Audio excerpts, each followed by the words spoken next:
ناظرین،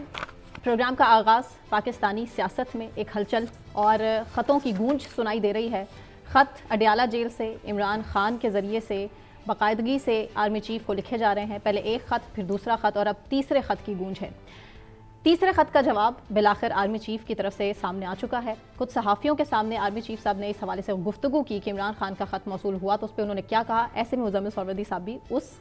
میٹنگ میں موجود تھے جس میٹنگ میں صحافیوں نے باقاعدہ طور پر آرمی چیف سے سوال کیا۔ مزمل صاحب، آپ ہی سے پوچھ لیتے ہیں، آپ ہی کی زبانی، کہ کہاں سے بات شروع ہوئی عمران خان صاحب کے خط کی اور آرمی چیف صاحب نے کیا کہا؟ دیکھیں، یہ ترک صدر کے اعزاز میں ظہرانہ تھا جو وزیر اعظم ہاؤس کے لان میں دیا گیا تھا، اوپن لان میں، اور وہاں پہ ترک صدر اور ان کی بیگم اور C M Balochistan, C M Punjab, federal cabinet پوری، پیپلز پارٹی کی طرف سے نوید قمر، شیری رحمان اور عسکری قیادت پوری، آرمی چیف، ایئر چیف وغیرہ موجود تھے، اور ساری قیادت وہاں موجود تھی، اور پریزیڈنٹ طیب اردگان کے اعزاز میں ظہرانہ تھا۔ تو ہم 5-6 صحافی بھی وہاں موجود تھے، زیادہ صحافیوں کو مدعو نہیں کیا گیا تھا۔ میں تھا، ہم نیوز سے آسمہ شرازی تھیں، عادل عباسی تھے، اور سلیم صافی صاحب تھے، رانا جواد صاحب تھے، تو ہم 4-5 صحافی تھے جو وہاں موجود تھے۔ تو ہم ہیڈ ٹیبل سے سارے بہت دور بیٹھے ہوئے تھے، لیکن جب ظہرانہ ختم ہوا اور پریزیڈنٹ طیب اردگان اور پرائم منسٹر گزر گئے تو پھر لان اوپن ہو گیا، سب پروٹوکول ختم ہو گیا۔ اچھا، تو آرمی چیف سے ادھر سب باقی جو وزراء کھڑے تھے وہ آرمی چیف کے ساتھ گفتگو کرنے لگ گئے، خواجہ آصف صاحب، اعظم نذیر طارق صاحب وغیرہ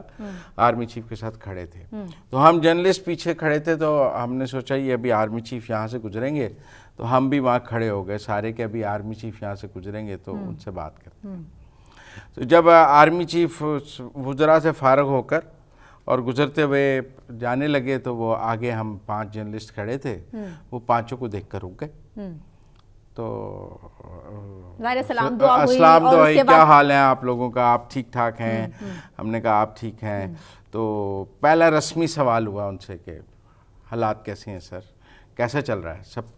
انہوں نے کہا بہترین چل رہا ہے، آپ کو نہیں نظر آ رہا ہے ملک ترقی کر رہا ہے، پروگریس کر رہا ہے، سب اشاریہ مثبت ہیں؟ تو ہم نے کہا سر واقعی سب ٹھیک چل رہا ہے؟ انہوں نے کہا ہاں سب ٹھیک چل رہا ہے، آپ دیکھیں ایوری تھنگ سب ٹھیک چل رہا ہے۔ انہوں نے کہا ہاں سب آپ دیکھ لیں،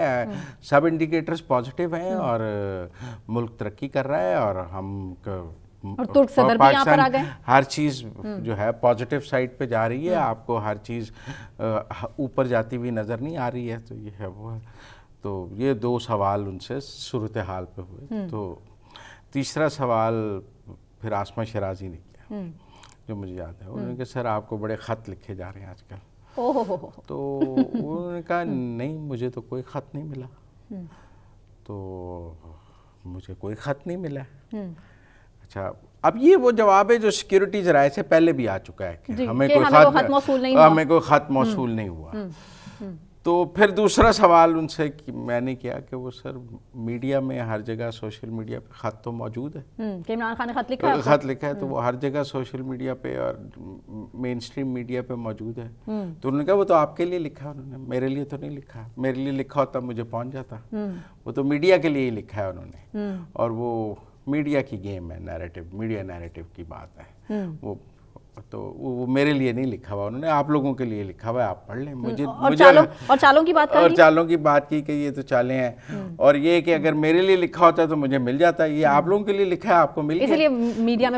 میں ہے وہ تو لکھا ہی انہوں نے میڈیا کے لیے، میرے لیے تو نہیں لکھا، میرے لیے لکھا ہوتا تو مجھے مل جاتا۔ تو پھر میں نے ان سے تیسرا سوال کیا، میں کہ سر اگر آپ کو خط مل جائے تو آپ کیا کریں گے؟ اگر خط آپ کو لکھا جائے اور آپ کو مل جائے تو کیا کریں گے؟ $1 ملین مل جائے تو میں ہائپوتھیٹیکل کوسچن میں نے کیا کہ سر اگر آپ کو خط مل جائے اور آپ کو لکھا ہو تو آپ کیا کریں؟ تو انہوں نے کہا میں بغیر پڑھے وزیر اعظم کو بھیج دوں گا، میرا کیا تعلق خط سے، سیاسی خطوں سے، تو میں بغیر پڑھے وزیر اعظم کو بھیج دوں گا۔ اور اس کے بعد کوئی سوال نہیں کیا کسی نے؟ اچھا نہیں، خط ختم ہو گیا کہ جی، اچھا عرفان صدیقی صاحب پیچھے ہی کھڑے تھے، انہوں نے کہا خبر بن گئی دیکھ لیں، دیکھیں نا، انہوں نے کہا خبر بن گئی کہ وزیر اعظم کو بھیج دوں گا، لو بھی جرنلسٹ ہو، آپ کی خبر بن گئی کہ خط وزیر اعظم کو بھیج دوں گا۔ اچھا ابھی مزید گفتگو ہوتی ہے، لیکن عرفان صدیقی صاحب نے شور ہی مچا دیا کہ خبر بن گئی۔ تو پھر ہم نے انہیں کہا سر آپ بہت فٹ نظر آ رہے ہیں، آج کل لگتا ہے فٹنس پہ بہت توجہ ہے، تو آرمی چیف کو فٹ ہی ہونا چاہیے۔ انہوں نے کہا جی آرمی چیف کو فٹ ہونا چاہیے، آرمی چیف کو نے تو جنگ کرنی ہے، اور جنگ کرنے کے لیے ہم ہر وقت تیار ہیں، فٹ نہیں ہوں گے تو جنگ کیسے کریں گے؟ تو ہمیں تو ہر وقت فٹ ہونا چاہیے۔ میرے ذہن میں آیا باجوہ صاحب تو کوئی فٹ نہیں تھے، میرا مطلب یہ عاصم منیر صاحب نے نیا ایک رکھا ہے کہ آرمی چیف فٹ ہونا چاہیے، جنگ آئندہ لگانے سے پہلے یہ دیکھنا پڑے گا کہ فٹ ہے کہ نہیں ہے، کیونکہ ہمارے ہاں تو کافی موٹے شاٹے بھی آرمی چیف آتے رہے ہیں، تو اس لیے یہ ایک جو غیر رسمی سے گفتگو تھی۔ اس کے بعد ہم آپس میں یہ طے کرتے رہے کہ یہ آف دی ریکارڈ ہے یا آن دی ریکارڈ ہے، ایسا نہ ہو کہ اوپر سے کال آ جائے گا خبر چلے۔ ہم نے کہا جی اگر آف دی ریکارڈ ہوتی تو وہ کہہ جاتے، یا کوئی ان کا بندہ کہہ دیتا کہ یہ سب آف دی ریکارڈ ہے، کسی نے ہمیں روکا نہیں، تو یہ آن دی ریکارڈ ہے، تو پھر وہ میڈیا پہ چل گئی۔ اور یہاں آڈینس کو یہ پتہ ہونا چاہیے کہ بہت سے صحافیوں سے گفتگو غیر رسمی بھی ہوتی ہے، مطلب ضروری نہیں ہوتا کہ آپ اس کو پبلک کر دیں، لیکن تھوڑی دیر بعد ایک دو چار لائنیں اس حوالے سے آئی، اس پی آر نے بھی جاری کر دیں، تو یہ آن دی ریکارڈ گفتگو آ گئی کہ بغیر پڑھے پھر، اور اس کے بعد جو پھر اب یہ تیسرا خط جو ہے، دیکھیں میں جو اس گفتگو سے میں نے اندازہ لگایا ہے، وہ جو مطلب کچھ باڈی لینگویج بھی ہوتی ہے، کچھ لہجہ ہوتا ہے، کچھ ٹون ہوتی ہے، کچھ آپ اگلے کے انداز سے سمجھتے ہیں، ان خطوں کو وہ سمجھ رہے ہیں کہ یہ فوج کے خلاف پروپیگنڈے کا ایک ٹول ہے، کیونکہ انٹرنیشنل لیول پہ یہ ہائی لائٹ ہو رہے ہیں نا، نہیں انٹرنیشنل میں لوکل لیول پہ وہ سمجھ رہے ہیں کہ یہ فوج کے خلاف جو پروپیگنڈا کرنے کی ایک مہم چلائی ہوئی ہے عمران خان نے، جس میں انہوں نے بہت سارے متنازع ٹویٹس بھی کیے ہیں، ویڈیوز بھی اپلوڈ کی ہیں اپنے ٹویٹر اکاؤنٹ سے، آپ کو یاد ہے ایک کیس بھی ہوا تھا اس حوالے سے، اور وہ بار بار وہ ایسے ٹویٹس بھی کیے ہیں انہوں نے جو فوج کی ساکھ جس سے نقصان، تو انہوں نے کہا کہ وہ سارے جو ہیں یہ خط بھی اس تناظر میں فوجی قیادت دیکھ رہی ہے، پڑھ رہی ہے یا نہیں پڑھ رہی ہے، قطع نظر اس کو دیکھ نیگیٹیولی رہی ہے۔ اگر آپ میں سے کسی کا خیال ہے کہ اس خط کے نتیجے میں کوئی پازیٹیو بریک تھرو ہے، نہیں، یہ خط فوج یا اسٹیبلشمنٹ اور تحریک انصاف کے درمیان فاصلے بڑھا رہی ہیں، کشیدگی میں اضافہ کر رہے ہیں،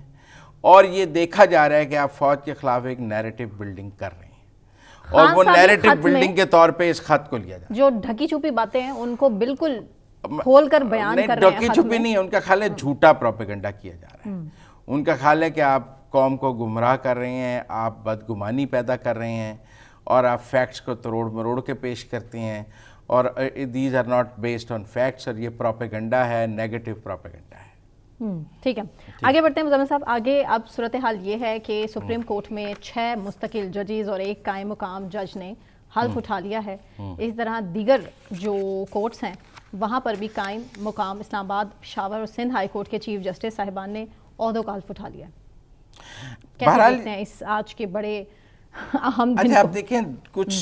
کچھ قوتیں تھیں جو یہ سپریم کورٹ کے ججز کی تعیناتی رکوانا چاہتی تھیں، ٹھیک ہے، اس میں وہ قوتیں سپریم کورٹ کے اندر بھی موجود تھیں،